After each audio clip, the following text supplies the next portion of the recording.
of the premolars, hardly anything in the molar. Okay? Why the buccal cusp and not the lingual cusp? Because lingual cusp is a supporting cusp, so why is it the buccal cusp? For the same reason, lateral movements. When you have two arches, okay, they come together. The usual contact, if you do it in your mouth, I can adjust it for most of you, the first contact usually on the premolar. Usually that's the arch discrepancy we naturally possess.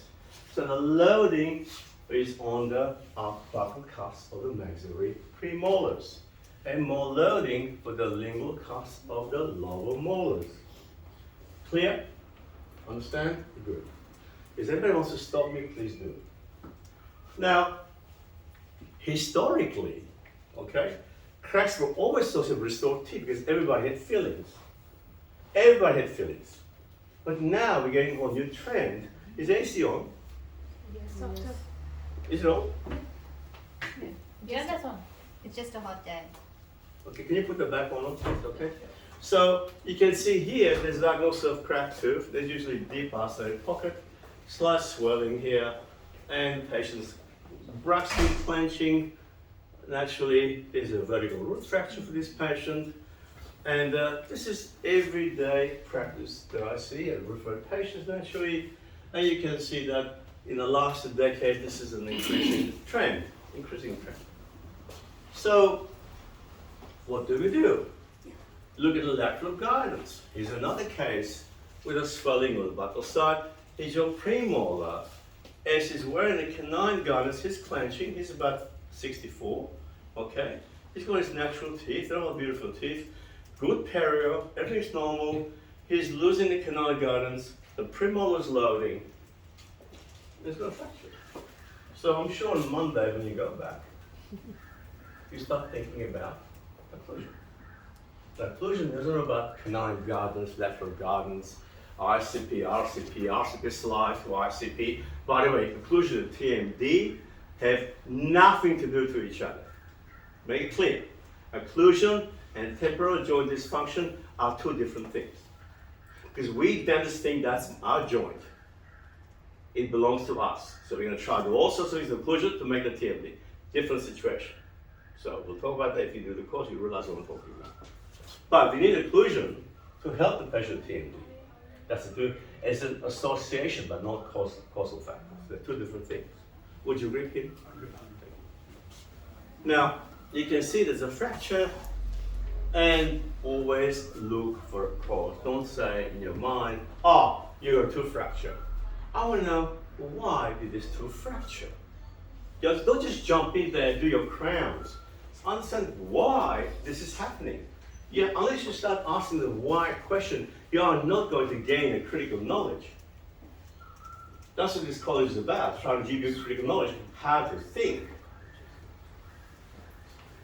And naturally, we have congruent CT, you take it, there's a J-curve formation. Not every J-curve signifies root caries, it could be a non-vital tooth. It's how the infection spreads around the tooth. And that's a natural course of events, and we restore that tooth. Again, always look for a cause. Always look for a cause. All right, there's your fracture there, okay? So, what am I trying to get to? Risk assessment is empirical. And yet, like you said, I can't give you a flow chart for risk assessment, but I can tell you an idea, and I agree with you. If you really think you know it all, you have a belief system, I suggest all of you, the church is around the corner diagonally, let's go and have a pray. Doesn't work. It takes time. And it takes time. So, what am I thinking anytime I restore this teeth? What's the whole idea?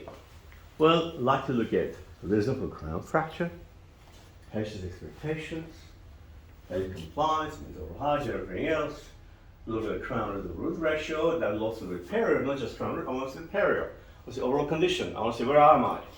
Let's see, if you don't have a perio probe or neighbor's probe, what's the neighbor's probe used for? Neighbor's probe? Which one? Anybody? Vacation. Did you all knew? You guys are new graduates. See, I do a lot of report for insurance company and for dental. And I try to save the dentist. If you don't believe me, I'm one of those guys who wants to save the dentist. So I ask a simple question. They don't have it. They have paratrap. They do multiple implants.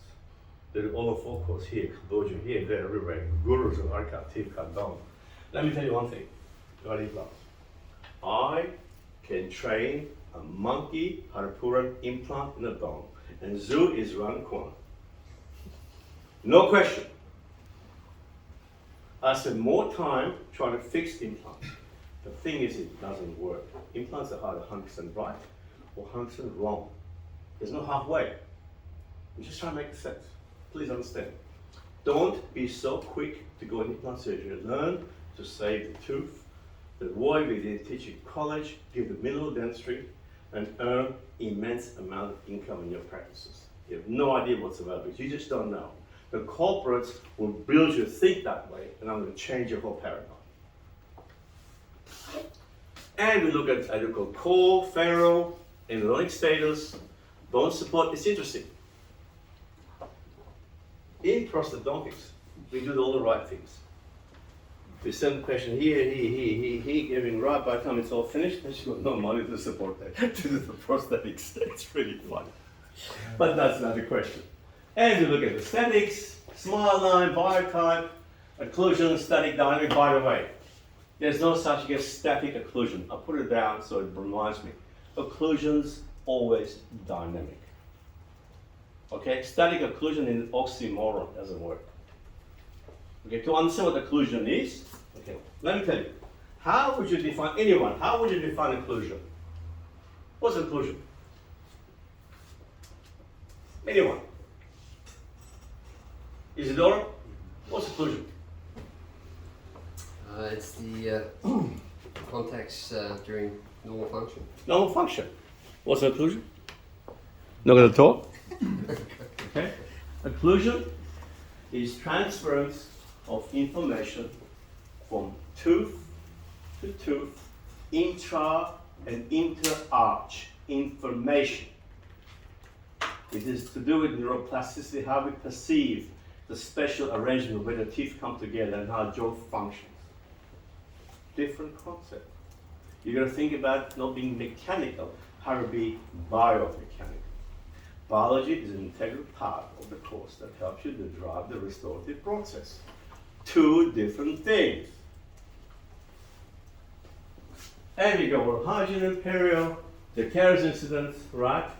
So clinical experience helps, always helps, okay? Irrespective of anything, you must preserve, when you have a fracture, at least 2 millimeters of tooth structure. Now here you have a hardly no millimeter above the gum. You may have a 1 millimeter here, but I can teach you how to gain another 2 or 3 millimeters below. Okay, so you didn't know that. You probably think this is an implant. Now I'm going to go for an implant here. Okay, and what about this patient that has contraindication as implants? What about this patient's anti-resorptive medication come for implants? So you're going to save the teeth. Who are you seeing? Who needs the implants? Adult population. What's the problem with the adult population? They got polypharmacy. What's a polypharmacy? Quick. What's polypharmacy? Right. Okay. Most of my ASA 2 or 3 walking on the street will be dead in 24 hours. You don't know. Especially this part of the world. So, risk assessment. This is my crown. I did this crown. You can see that when we do assessment, you do passion level. Okay, it's healthy but process. You do tooth level, structure compromised tooth. It's the 4-7. Loading. Why is there more loading here? Think of a nutcracker. Here's your nutcracker. Here's your jaw. You put the nut not here, but you put it here, right? Right? So you use minimum force to do maximal bite force, right? That's what you do. That's why things break. That's how you explain to your patients. Okay? And naturally, restoration types. Okay? In this case, you know whatever you need to do. Whatever you need to do. Problem is that we have a tooth fracture, root fracture here, not a tooth fracture. There's tooth fracture here, propagated a whole lot. We'll talk about why does this happen. Okay? It's the same patient. Same on the upper arch. Okay? Same on the upper arch. You have a tooth fracture, roof fracture. You have a Jacob formation. Now, 20% of all teeth we crack tooth syndrome will eventually require neurotherapy. I mean, after being in therapy, it's about 10 to 15% chance they're going to remove. So sometimes, give an option. That is when I say, you know what? The chance that we're going to lose a tooth, let's go to an implant, all right? Because get the owner's opinion, he might give you an opinion, and actually want to save all the teeth you can. So therefore, okay, failure rate of 14.5% cracked root-filled teeth after a short evaluation. So what happens? From 20% chance of having endo, there's 4.5% chance of you losing a tooth. That's assuming there's still a full coverage, right? After the root canal. Yeah. Yeah, not just. That's right. Yeah. That's right. That's right. So when you look at probabilities, then you can advise your patients accordingly. And naturally, everyone's got different clinical experience. You do the things that suit you and makes you feel comfortable. So how do you diagnose teeth? Visual inspect, fluorescent, get your light, your curing light, okay? Put it behind the tooth and have a look on the outside with the mirror. Don't look at it directly, look on the outside of the mirror. It gets little cracks. Does every crack present a cracked tooth? No. You'd be surprised how many patients get worried because they've got a hairline crack in their front teeth, and I explain you why that happens later on when I get a chance. So there's a number of ways you can do crack. I mean, actually, when you come in CT, that's too late. Marks will give you an idea. Frac finder gives you definitely a location. Dyes, it helps. If you open up the tooth, you see where the crack is, you can drop a dye. Those case indication dyes are very good. Try the green one or the blue one, not the red one, because it just gets everywhere. You can't really tell. So, those are the things you can see for the patient. Now, then you do parafactional signs, you know, and you think, what's the patient doing? Okay? You find exostosis, they don't occur just on a mandible lingually, they occur everywhere. It's a patient's response to maintaining tooth structure, maintaining forces, trying to resist those forces for the rectal. This is a bruxism erosion pattern of tooth wear. So it's not caused just by simply bruxism, but there's an erosion. Tooth surface loss is not because of bruxism. Actually, 10% of tooth loss are about bruxism. Most of tooth loss is because of acidic wear. Okay? The diet, external, intrinsic. You need to think about a lot of things. Diet modification. If you're going to do veneers for a patient comes to anterior wall dentition from acid, you have to remineralize the tooth structure. You have to change your whole dietary behavior because you jump in and do the veneers and put them on DPR.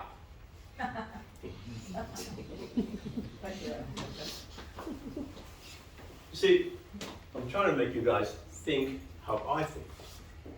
I'm sure other specialists think the same way, but you know, I talk to my specialist colleagues quite a lot, and they think about the question I ask and think about the case. You see, you don't train. You do not treat a stranger. You have to own your case. You have to know everything about your case before you start the treatment. It's imperative that you understand that concept. Okay, so all these are important. I won't go through each one of them. I think you've seen them all.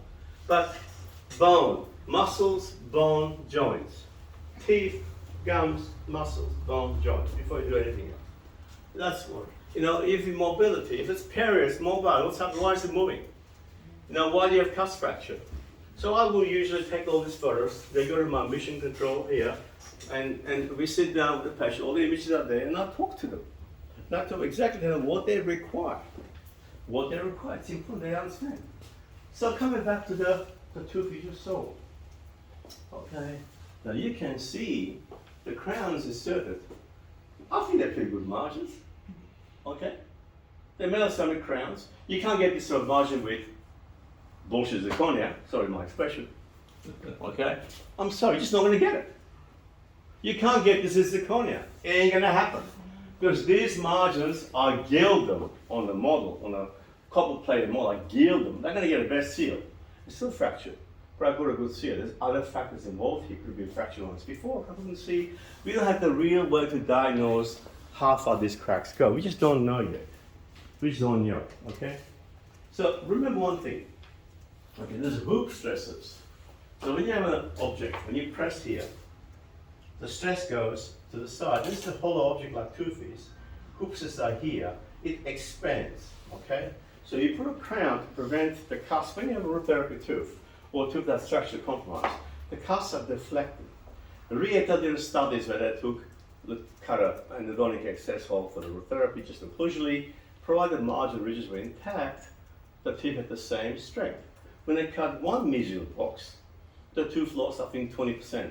When they cut MOD, they lost about 40. Why? The cuts go deflection. Now, when you have root therapy teeth, they're older teeth. They also live with dehydrated teeth. So they need reinforcements. So I'm not in a big favor if you have a large restoration root therapy that you have to put some bonded restorations on them. I'm going full crown because I want to prevent this happening. But to prevent this happening, you need to maintain the structural core, the core integrity. So you cut the crappy zirconia crown, which you take a millimeter off, you make it even weaker. That's how most of the root therapy teeth that are restored with zirconia crowns are snapping off. One, you cut too much, there's low enough adequate core. Two, occlusion is wrong. Three, you're structurally compromised. Okay? So you have to understand those things to say, why am I doing? Because when you do metal ceramic crowns, I put about 2 to 3 millimeter margins around, and I will go way below deep because I know how to get there, and I will grab the whole core. If you go 2 minutes there, I'll get another 3 there. I get 5. I don't take chances. That's the best chance. And yes, they pay a lot of money for that, but that's worth the work. Okay, then look at the crack lines. There's one. Can you see that one? Is that what you see? Can you see anything else? And there's another one Whereabouts? below it. Here? Where? Here? Yes. Okay. Anyone else see anything else? Can you see clearly from there? Anything else you see? Have a good look. It's crazy. I'm trying to make it It's crazy. crazy here. Oh, that's fine. That's actually sharpest fibers attaching. Pinnacle fibers. Give me something else. Anybody see any more? No? Where? Here? Here you see? Yes? Good. Look at this. Look at that. You're right. Look at all the cracks happening, okay? So what does this tell you about a tooth structure? Okay? It's different, okay? And I've something to learn about tooth structure. Hook strain, which is a strain around there on the hollow subject, okay?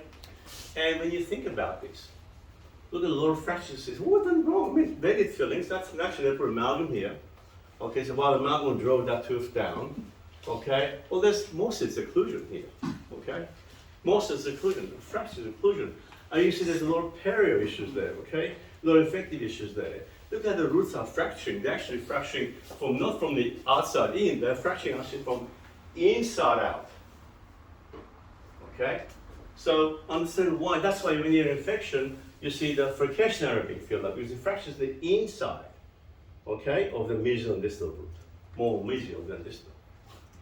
So, I know Nadash's going to kill me because Sarkis, you make it simple. I want you to make it simple.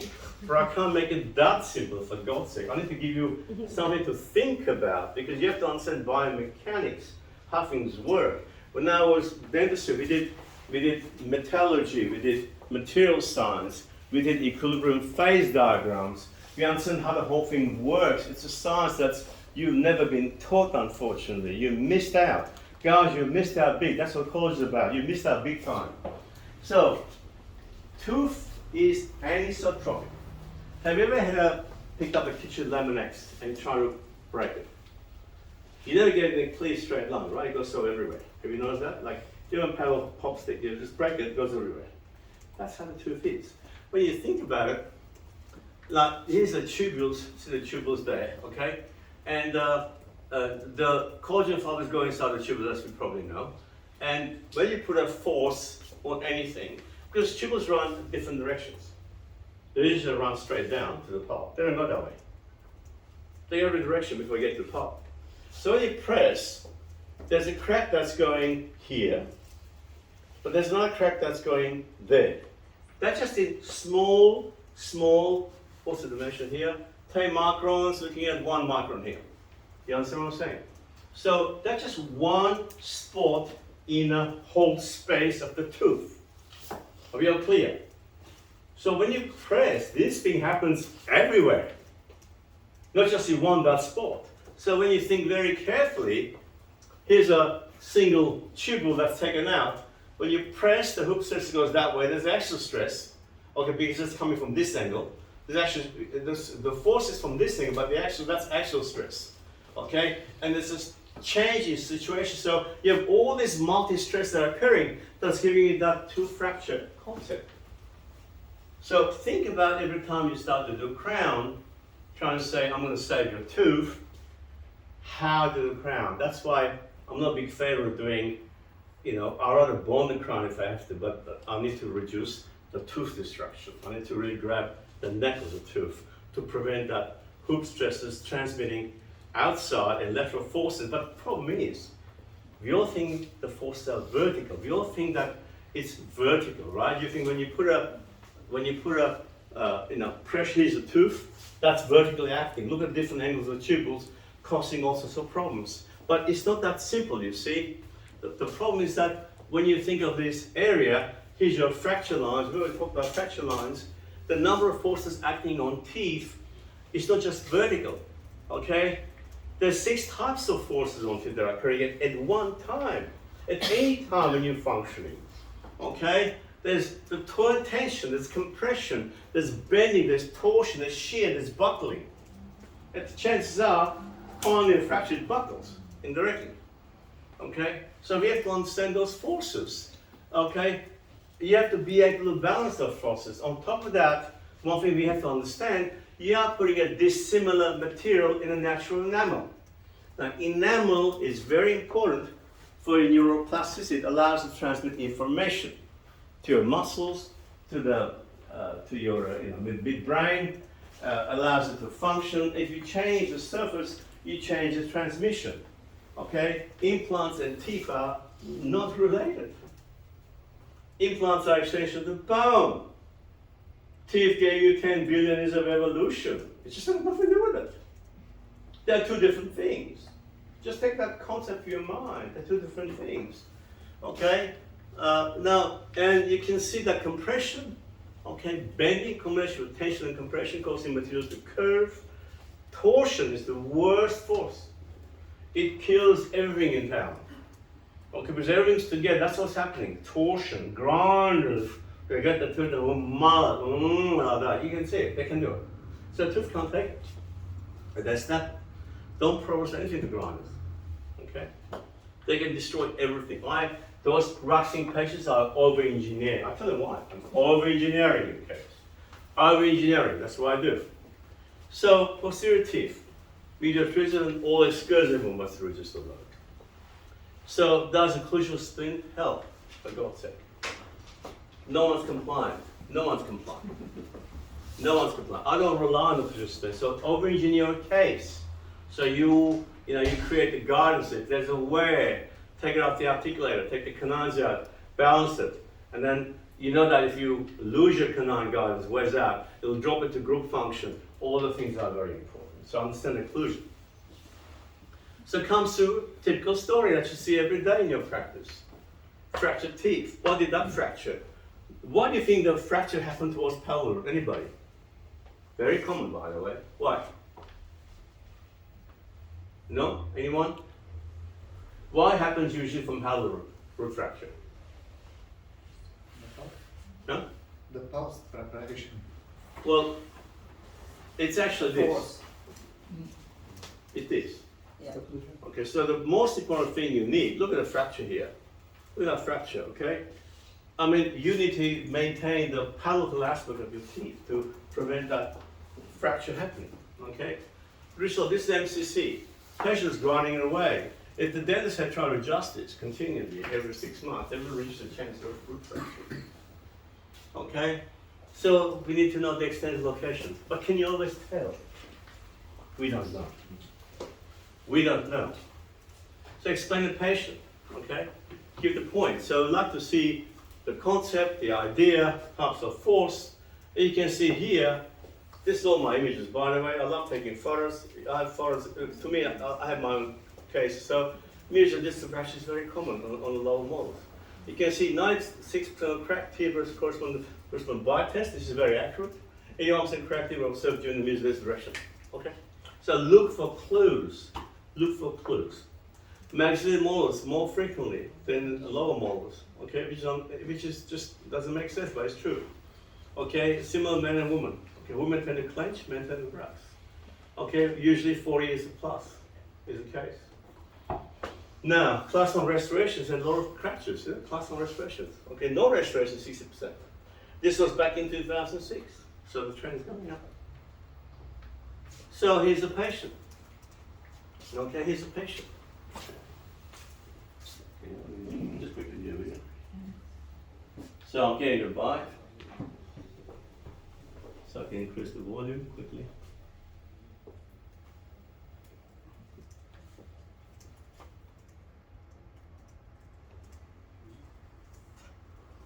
Doesn't matter. So I'm pressing different cuts. It's also, I think that it's a medial lingual cusp. Nothing happens. I'm pressing on that one there, I think.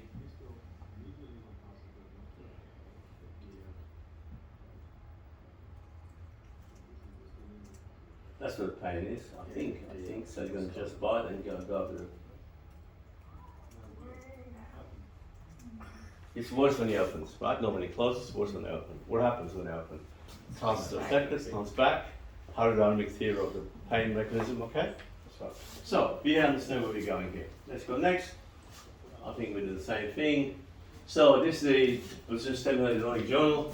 Okay, it's a recent position statement, 2025, very recent. Different cracks come in different positions, as you can see. Okay, I can talk for hours. Here's your J-curve formation. All right, very common, but remember, not every J-curve, that doesn't mean refraction. But I can talk for hours on this, but understand there's a coronal origin, there's a root origin. Okay, with coronal origin, there's opening of the pyramidal ligament. You can see that. If once you get on the lower area, it's a root origin. Take that slide, it's good. Okay. I would normally say this, say them all. Even this is not too bad. This is very difficult. Impossible. Can you say that again? Can you say which one you would say again? I will say this, even that. Okay? Which is here and here and here. This you'll adjust your occlusion. Okay? Definitely adjust the occlusion. Let this tube rest before I make a decision. From here I can say the rest I cannot. I should put another line there. But again, risk of losing, the more close you come here, the more chance I'll go that direction. The more chance this crank will propagate. So, how do we fix the problem? This thing works. Okay, this works. Patient comes in, diagnosis, take it off the bite, put a stainless steel band. It's going to be really tight. Now it's going to be, you know, Mr. George, you're going to get them, you're going to push it in with a special, what do we call it? Band push-up. Huh? Bands will see, okay? You push them in and sit there and zinc, vicious and zinc force and GRC, doesn't matter. And then actually, comes out the crown, you prepare your crown, you can see the crack line. You could dye this, but it doesn't matter, you dry the tooth, you can see the crack line proceeding. Then you place your crown, this has been for 10 years or 12 years, but. Okay, so, understand that still accept that more rapidly tooth in the crack is really easy to avoid reversal change. Coming back, okay, stress tooth. Okay, understand the history of tooth fracture. I want to see why the patient lost his teeth. Okay.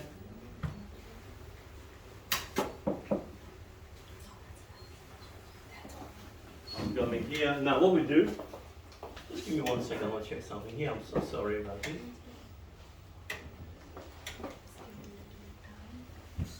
Okay. I'm almost done. So what we do for the patient, quickly, we, during the 6-monthly maintenance program, we gave him the bite and adjust. So as you're checking your parameters, put your finger on the tooth, tap, tap, tap, that's moving, hold it, give him the bite it, and you pull it. Don't just assume that's going to make a mark, you understand? You hold in the bite, you hold and see, you can feel with it. If you don't feel it, you're not making contact. So you pull it out, you see the contact. So then we adjust it, you can see this area of the patient. Okay, I'll just go to the next one for you. I can do it again. Now, I'm coming, okay. So I do initial what I do is occlusion adjustment. Now, I prefer not to remove the segment initially, okay? The idea is to immobilize the segment. How do we do this? Okay, how do we do this? The way I do this, first thing is, okay, I don't use copper bands, waste of time. Stainless steel band, it works. It's time consuming, but it works, okay? Now, direct composite bonding, look, so much of time. I don't know why people keep talking about this, okay? People talk about these right papers, don't have field experience, okay? I mean, it just doesn't restore, okay? What I find is the most considered way is adhesive occlusal overlays. You go 2 millimeters all around, don't touch the contact point. It's me, doctor. I know, that's good. Don't touch the contact point. Don't touch the contact point. It should come in, it's fine. And what happens is, keep going, bring it down. And you don't go past the contact point, just above the contact point. Okay?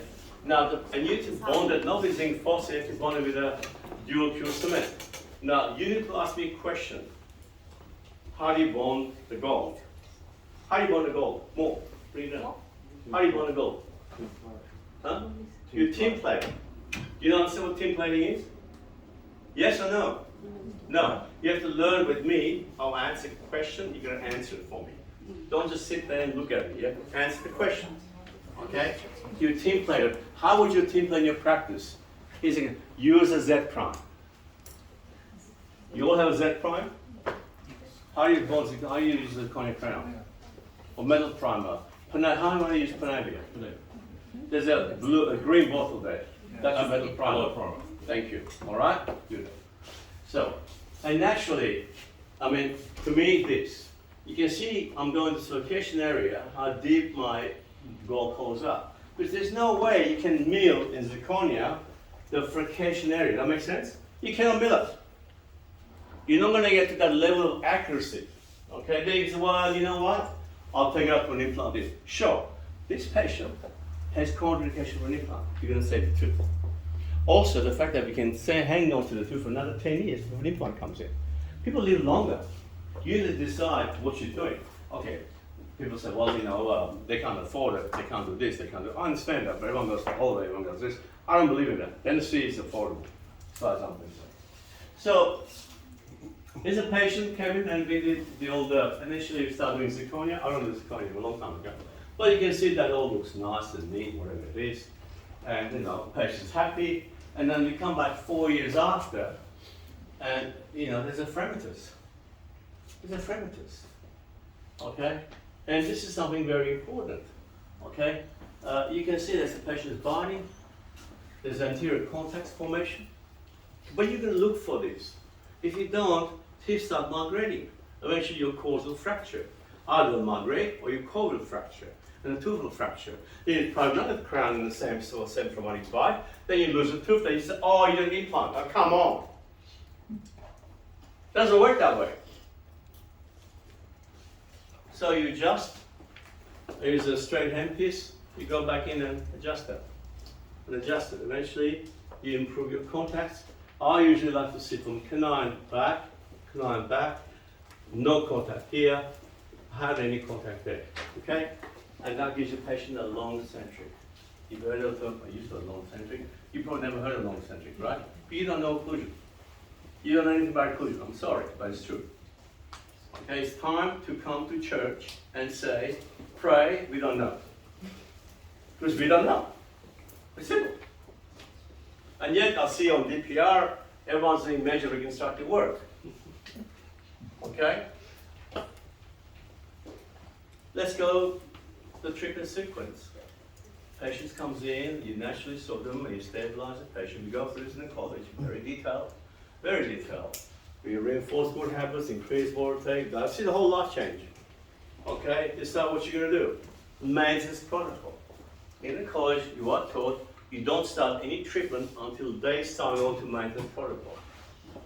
You buy your expensive car, you take it to service, right? Well, you bought an expensive treatment, you need to service it. Okay? Then you reassess what we do. Then we recess after we know maintenance protocol. And what do we do?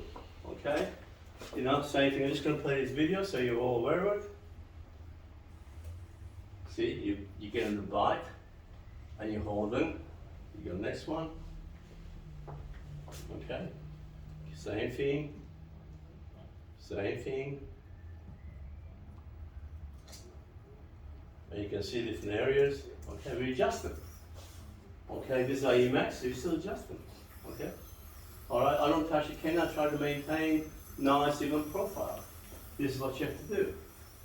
Now, let me show you the consequences of what happens if you don't do this with time. I'm going to show you the next patient, that's going to be the last few slides we'll talk about. So our patient presented done one of very prominent prostatitis, and she decided she doesn't want to go back for a while, too busy, wasn't well.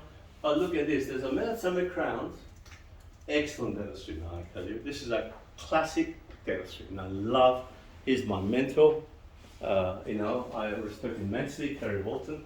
You can see that there the post is adjusted with period of time, and posts are sticking out. You say, oh my God, it's perforation. No, it's not. Metal ceramics, no need for preparation. In zirconia, absolutely, the crown will just snap and crack. You've got no room. Yes, question? All right, okay. You've got no room. But with time, she's developed a root fracture. You can see here, you can see there, not quite clear. Sometimes I get my endodontist, Mehdi Rahimi, I get his opinion, or his colleagues. You can see there's an area here. This is quite hard, not painful. Chronic low-grade infection is developing. Like I said, look, I said, Mehdi, can you take the common CT? And when it takes common CT, you have a chimney formation there. You can see infection, there's a root fracture. That's happening this way, root fracture is that way, okay? And you can see another chimney formation, she calls it, and due to vertical root fracture. So we had to do something about this. Well, now we have a complex case. The complex case is how to treat this patient. Okay, not have a complex case, but look at deep bite. This is what the break as well. So we tell the patient, she's got beautiful lip line, she's on television, uneven smile line, and you need to do something. So it's complex, not just the complex at the tooth level, gum level, it's the complex at the patient level, because you have to temporize them, make sure they're comfortable while they're on television, whatever they do, okay? And she said, can you watch me? I'll be on TV, make sure I'm okay. So I can't watch you and you're okay, but it doesn't matter, whatever it is. But it's how you treat this patient. And naturally, we did metaceramic crowns here, we removed teeth, we improved the architecture, and so we have a nice emergence profile of the teeth, okay? And from here, we plan a case, we recreating gum scaffolding.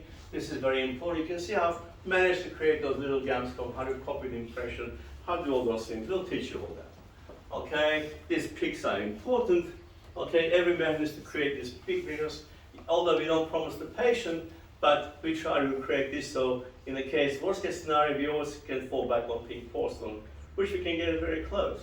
But remember that implants are either 100% correct or 100% wrong. Simple. I had to remove 2 hours the other day on a patient who had premolar implant put in at 45 degrees. This much was powerful. Okay, it was a MIS implant with deep placement, and on the microscope, 2 hours, seriously, you had to cut into it to remove the screw head because you're only supposed to do nothing 15 newton per centimeter, so right? He went to really high, so there's no way you can take it out. So it cost the patient a couple of $1,000, but unfortunately, it had to be done. And naturally, we place him because say, I use external hex implants, always have. If anyone wants to argue with me, please argue, because I can tell you data is more on external hex than internal. I use many internal connections. Do I need to? Not really. Is it good? Nothing wrong with internal connection. But also there's nothing wrong with external connection. We can find parts, it's cheaper, easier, simpler. In my opinion, I can get best aesthetics. People say, what's the thing about platform bullshit switching? What is platform bullshit switching? Let me tell you. Okay, the statistical data is 0.3 millimeters. Can you translate 0.3 millimeters to the mouth? I don't see it. You know, what really holds this papilla is that tooth. What is this papilla? Anterior nasal spine. Okay, the crestal bone. No, sorry, crestal bone, not crestal bone. This one's held by that crestal bone here. So, doesn't work for me. Okay, does it make a difference? Maybe, I have no idea. I haven't seen a study where they have the edentulous reach, and put platform switch, it's not hex, and this one had more bone than the other. Give me about huge size. Forget it. Don't talk about it. I don't want. It was discovered by luck by Lazarus 2006 when they did the 3 eye implants. Don't want to hear it. People get up on the stage and blah, blah, blah, blah. It makes no sense to me. Please understand that. Let's get to the facts. Let's do it right. And naturally, what we did for this patient, we created scaffolding. Can you see my nice nerve colors? Can you see it? Okay. And here's our patient. Here's I think that's the provisional restorations. And this is initially, we did a thing called, before I started the whole trip, I did diagnostic mock-up. Now, I do not, you probably know me by now that I don't believe in digital bullshit smile design. There's no such thing. Don't even waste your time on that. I'm going to teach you how to do real smile design. That would mean that you're going to use your brain and your hands, not the joystick. So once you use your brain and your hands, you actually know exactly what you're doing, how you're performing, how to create that moment in time. We are sculpting in real life. Takes about 45 minutes to an hour. Exactly what actually complements that patient's dental facial aesthetics. Not some laboratory-made bullshit that actually you're on the problem and not the laboratory. You understand? You have to learn how to do it. Have you noticed I've not invited any sponsorship here at all? Okay, because I don't blow the trumpet. No way. We give you science. That's the whole idea. And naturally, is our patient. So in other words, any question?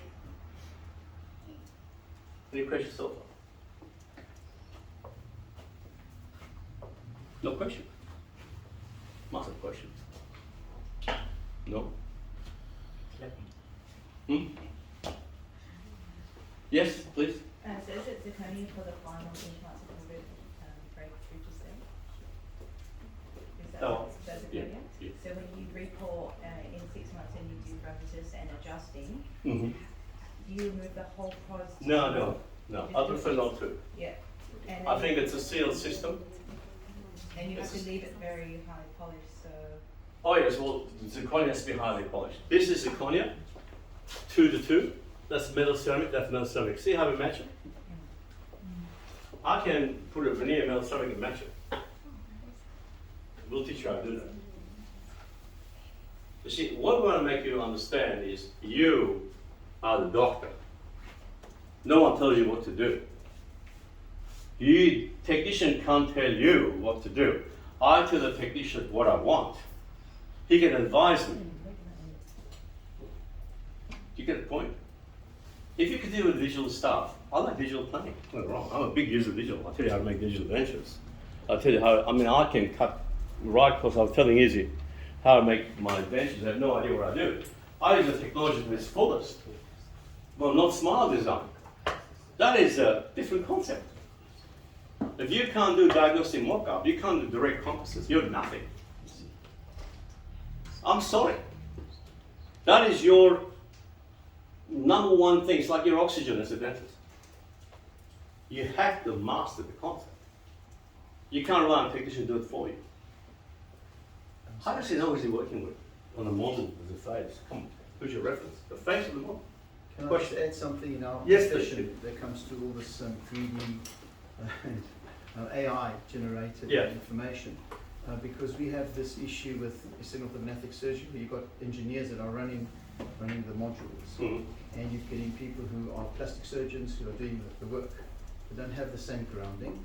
And how the professor always used to say, we did cancer surgery as registrars, but we didn't do enough, or we weren't in the mindset that we could say we qualified, but are we justified? So you've got to justify yourself as a practitioner, and the engineers are very helpful. They cannot, as you said, don't let the joystick run you. Just to reiterate that. Exactly. Okay, that's a concept. If you can understand this small part of the lecture, very small part of the component, you can extrapolate to what actually you learn in the college. It's important. No other questions? Nancy, Natasha? Yes? I have one question. Yes. With the cracked tooth syndrome, Yes. when to stop? Like, how when you open Good up the question. vein- Yeah. Chasing cracks. There was a lecture by a prominent prosthetist about chasing cracks. Yeah, you don't chase the cracks. Yes. Because you don't know how far it's going. It's logical. So if you chase the cracks, you're not going to have a tooth left. Because the cracks are, as I told you, it's an anisotropic material. You can't know, you can't control it. The best thing to go around and reduce hoop stress, which is one Myers stress. You ever have one Myers stress? You see what I'm saying? I want you to start thinking biomechanical concepts. Stress, time, resistance. Okay? Stress, time, resistance. How does it work? Okay, and this principle, so good question. So you go around the primary, so your crown will hold it and prevent stresses from going past the crown mark. You understand? So you direct more stresses to more vertical, reduce torsional stresses on a weakened deflected cusp to more contained situation. That's what you're doing. But wouldn't it create a leak? Because my question, for example, let's say we are doing big DO or MO filling, and you see that crack is like, you know, from the distal line going towards the occlusion. I would definitely do an onlay straight away with crown. Only, yeah. I wouldn't waste my time on anything Would else. be a leakage because the crack is still. No. What you do, you don't try to chase that crack, keep it Yeah, going, yeah, sure. okay? Unless there's a decay there, Yeah. okay? Just go from distal to, I would just put my composite, Okay. build a whole core, Yeah. okay? I will put a stainless curve, all registered from the cusp, register the cusp, hook the pressure with a crown, okay? And a crown should be look, you know, best crowns are gold crowns. You just can't go past them. I put even gold crowns on 6 and 7s always. I tell my female patients, look, you want an implant or a crown? I think that's going to come back. There's a whole people who are favoring gold restorations nowadays. There's nothing wrong with it. So And it's all industry driven, you see. Amalgam is still a good material. I still use amalgam. when do you stop bonding, and then when do you say I'm going to do gold crown now? Like at what stage? Oh, good question. Well, okay, you actually, well, if you're gonna take an MOD out, right, you see it crack. Okay, you know, you get the feel that not every crack is a deep crack. Yeah. Because you know, you need to ask the patient about symptoms. They had no symptoms, no nothing, that gives you an idea that crack's not propagated. If they come to with the symptoms, okay, I would don't be quick enough to remove the MOD composite if there's no more amalgam, because what's going to happen? Once you remove it, it's going to boom, they're in pain. So I had no pain, I came to you and I'm in pain. You understand what I'm saying? I will make sure there's no decay, all right? Then go to crown preparation and make a good temporary crown. That's a very important part of it, okay? I don't like bonded restorations unless you know what you're doing. Emax is very good by the material, by the way. Emax is an awesome material, I like it. Any question? Yes? Do all cracks need to be treated? Like, if it's No. asymptomatic? Absolutely not. Remember I told you when you have a hairline now a crack, right? What happens? It's a dissimilar material, dentin enamel. Your dentin has got the flexural strength dentin is about 20-25 megapascals. Enamel flexural strength is a lot higher, but it's more brittle. So what happens? Dentin expands to expands. Alright, dentin goes bigger, enamel doesn't. So enamel has a crack line. A crack line comes and stops at the dentino-enamel junction. And that is called what? Crazy. But what's that junction called? Crazy? That's crazy because you're looking at a crazy line. But what's the junction called? On the histological section. The histology? Poor Professor Griffith should have been around. I like him. You know the Professor Griffith? You probably don't remember. It's called interphase. Interphase, not interface, interphase. It's like a joint. Like your sutures, right? It's like a suture. It holds the enamel to dentin. So when it flexes, that's why you do porcelain veneers. Think of it. You need enamel, because enamel is held to the dentin by interphase. So your porcelain veneer is trying to flex with the tooth. It's the residual enamel that's holding the veneer to the dentin. So if less than 80% dentin, your veneer is not pop Alright. or fracture. Natural occlusion is important. Thanks, Good Dr. question. Next Sarkis. question, yes? We're just going to stop there. now. Stop? Yes. Right. Thank you very much for your attention. For your, Next